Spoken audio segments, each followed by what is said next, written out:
Med den nye iPad kan du alt. Du kan bruge den på arbejde. Du kan bruge den, hvor end du tager hen. Den kan bruges til alt. Du kan bruge den til at spille på, til at snakke med folk, der er på den anden side af jorden.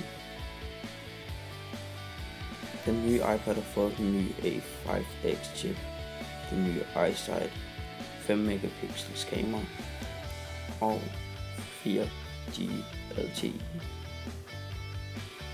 Og alt dette kan du opleve på den nyeste Retina skærm.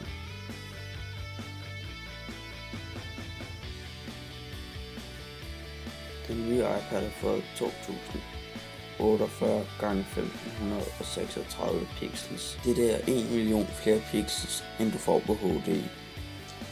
En pixel består af en rød, en grøn og en blå. De bruger signalerne til at skifte farve efter hvor meget. Da du skal bruge 4 gange så mange pixels på den samme plads, kan det forstyrre signalerne, og det giver et uskarpt billede. Derfor bliver vi nødt til at sætte dem i forskellige niveauer, og det giver et knivskarpt billede. Det er vigtigt, at pixels er så tætte, at det menneskelige øje kan få øje på den enkelte pixel. Dette giver den mest avancerede skærm, du nogensinde har oplevet. iPad er kendt for den flydende grafik, men da man skal proppe 4 gange flere pixels ind, skal man bruge meget strøm. Da vi designede den nye A5X chip, gav vi den quad-core grafik, og alt blev meget hurtigt og jævnt, men efter den hurtige grafik har man stadig 10 timers batteri. Så supplement til skærmen tilføjede vi iSight kamera med 5 megapixels kamera, som samme avancerede teknologi som i iPhone 4S.